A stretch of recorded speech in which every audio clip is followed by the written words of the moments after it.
Hey, good day, my beautiful children. Today is Wednesday, May the 6th, and we're continuing with our discussion of kind of Hollywood and movies through the decades. And so, yesterday I talked about um, the very beginning of Hollywood and the first talking pictures, which came about in the 1920s, when they finally figured out how to actually sync up sound and dialogue with action on screen.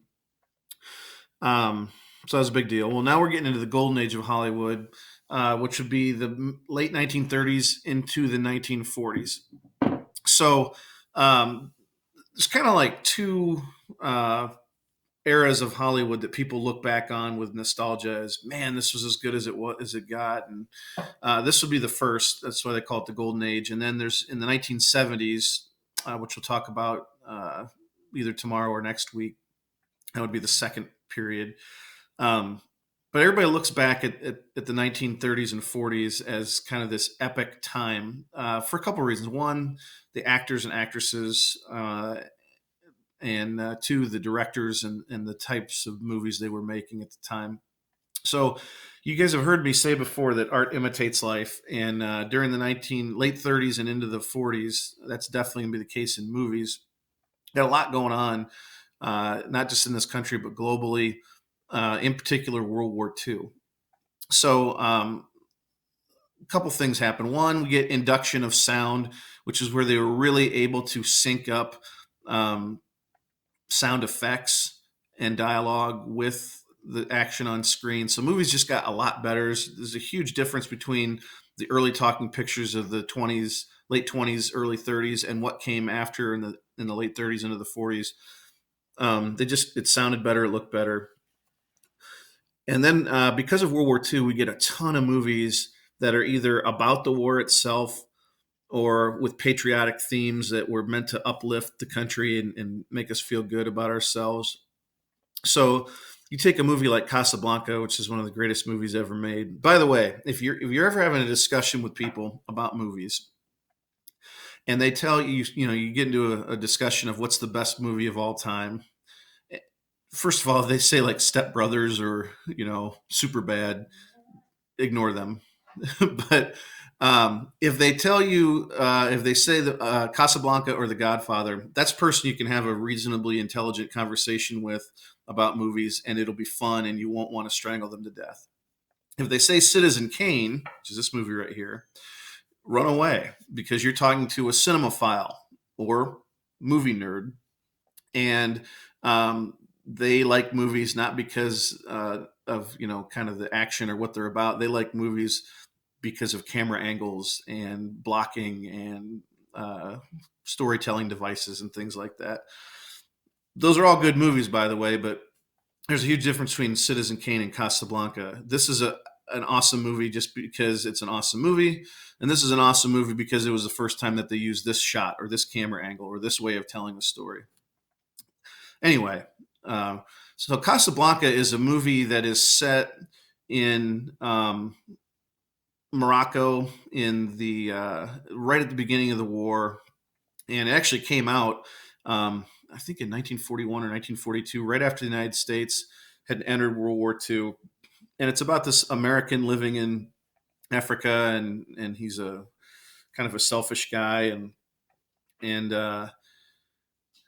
he gets caught up in a he's in a love triangle with a woman and a spy, and long story short, I don't want to give away any of this. He ends up, against his own selfish self-interest, he ends up helping out the good guys, and they end up outsmarting the Nazis.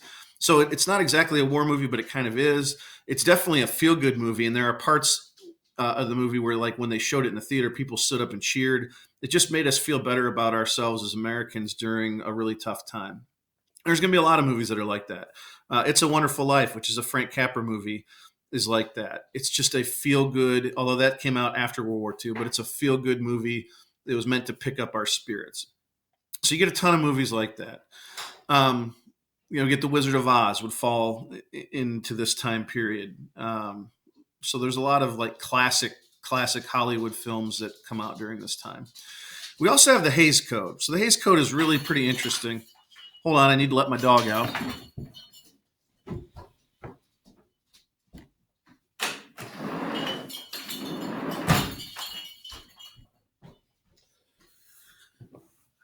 Sorry about that.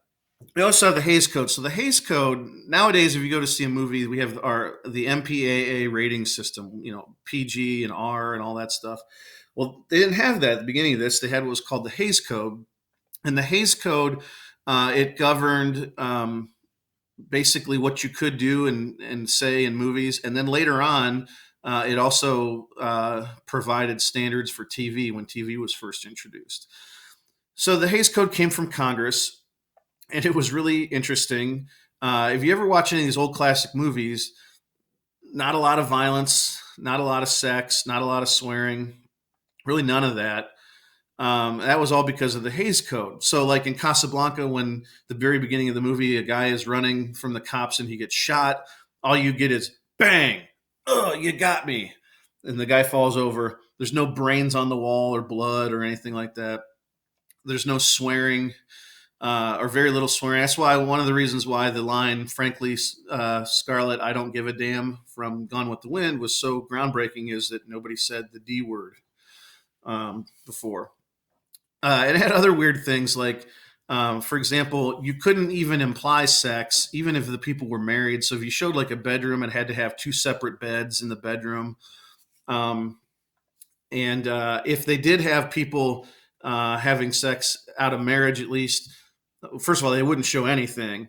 And then even after it was implied, you had to then have something terrible happen to the people. So like have sex out of marriage, drive your car off a cliff. It was weird like that. No lustful kissing, whatever that means. You couldn't show belly buttons on women. So like if there was a beach scene or bathing suits, you couldn't show a woman's belly button because, as we all know, the belly button is the gateway to sin. So you got to stay away from that. It's actually really funny. You can kind of see the evolution of the Hays Code because they started to loosen up a little bit. But even in TV, you take a show like Gilligan's Island, and you can always tell which of the episodes were pre-Hays Code and which were after the Hays Code because the girls' bathing suits were up to like mid-waist and covered their belly button. And then after the Hays Code was lifted, it's belly buttons as far as the eye can see. So there you go. All right. A couple of the actors from the Golden Age of Hollywood. We have Katharine Hepburn, a very famous actress. Humphrey Bogart, who was in movies like Maltese Falcon and Casablanca and African Queen. Cary Grant, one of my favorite actors, very funny guy. He was usually a leading man in romantic comedies like Operation Petticoat and Father Goose. And he also did a bunch of movies with Alfred Hitchcock, like North by Northwest. Shirley Temple, who was a child star. Ava Gardner, who I don't know many of her movies, but she's very famous, very beautiful. And then Clark Gable. And Clark Gable was in Gone with the Wind, obviously. That's his most famous role as Rhett Butler. And you see Clark Gable here in an army uniform. During World War II, Hollywood pretty much basically shut down. And a lot of the actors and directors ended up working for the War Department. And most of them did not serve overseas, although some did. Nobody wanted to see our actors die. That would be terrible for morale. But they would make like training videos or movies, or they would go on USO tours and they would travel around and visit the troops and things like that. There were some people that actually ended up serving. For example, Jimmy Stewart, who was a really famous actor, and he was in, It's a Wonderful Life and movies like that. He was a bomber pilot in World War II and flew several missions, and he was the real deal. He was a war hero. Clark Gable was not. He didn't actually serve in active duty, but some did. Fun story about Clark Gable, by the way. He used to come to Bowling Green on vacation. Now, why in the world would any famous movie star come to Bowling Green on vacation? he was an avid hunter, and Bowling Green used to be a hot spot for pheasant hunting. So, I mean, I've been here for over, for like 30 years. I've never seen a single pheasant, but apparently in the 30s and 40s, you couldn't swing a dead cat around this town without hitting at least 3 pheasants. And Gable would come and he would stay at a bed and breakfast or a boarding house downtown called the Painted Lady, which is across from the courthouse. Maybe you guys have seen it. It's the one that has the cool gargoyles on the outside of it. But yeah, so Bowling Green used to be famous for something. So there you go. All right, 1950s. Got a lot of stuff going on in the 50s. We have the introduction of megaplexes, which that's what we've grown up with. That's where you go to a theater and there are 10 screens or more, 10 or more screens. So that's kind of the norm now. So the movie palaces began to disappear during this time, and even a lot of the midtown single screen theaters began to disappear as well. During this time, the film industry lost a ton of its audience for a couple of reasons. One, the Hollywood 10, which is part of the whole McCarthy hearings, there was a big scandal with communism. And there were 10 writers and directors that were accused of being communists, mostly because they were. And they refused to testify, and they all got blacklisted. So that bothered a lot of people and turned some people away from movies. The Paramount decision was a trust-busting case where Congress busted up a lot of the big studios. And so that kind of threw a wrench into things. But it did make it better for actors and directors in that if you wanted to work in Hollywood, you didn't necessarily now have to work for one of the major studios. Suburbanization is a big issue. People moved away from the big cities, and it was a pain in the rear end to get dressed and go in town to the movie palace or to the mid-city theater to watch a movie. Excuse me.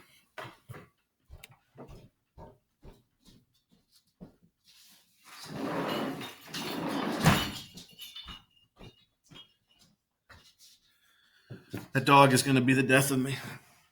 But the biggest thing that chased people away or that took people away from the film industry was television. With TV in the 1950s becoming a thing, if people were given the choice between sitting at home for free and watching something or getting dressed up and paying money, going downtown to watch something, oftentimes they'd rather just stay and watch TV. So that TV took a huge bite out of the film industry. We get movies that are going to now reflect the Cold War and the paranoia with the Cold War. So we get a style of movie called film noir, which we'll talk about when we do film genres.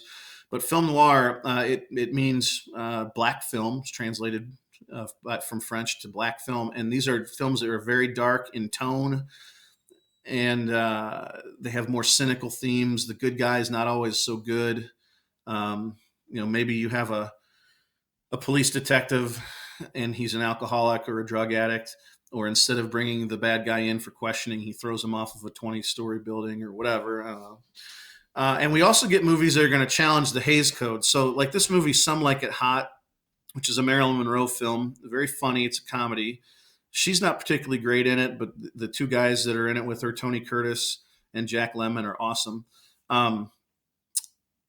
She was pure Marilyn in this. She oozes sex appeal, and in her she had to be sewn into her outfits for most of them, and so that really pushed the Hays Code and pushed the envelope. And then we get gimmicks like drive-in movies and 3D movies and smell-o-vision, which is exactly what it sounds like. Thankfully, did not catch on.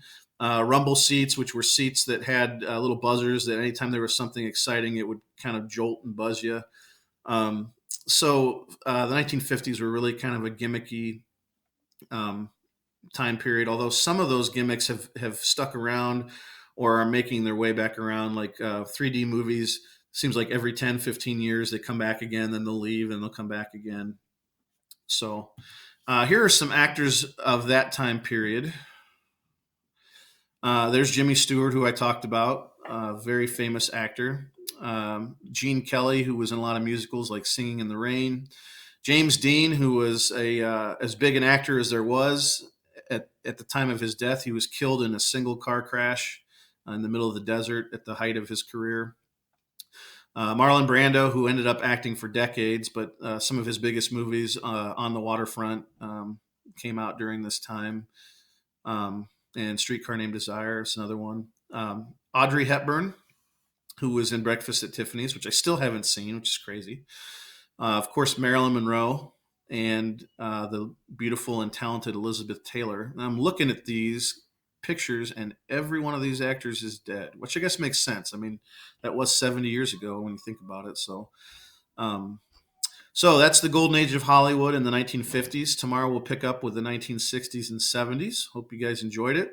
And I will catch you guys tomorrow. And I'm making a plug here for Game Day Friday or Thursday. I'm hoping I get more people to join.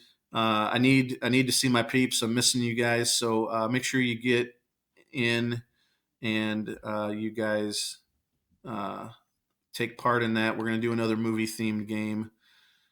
So I will see you guys tomorrow. Peace and love.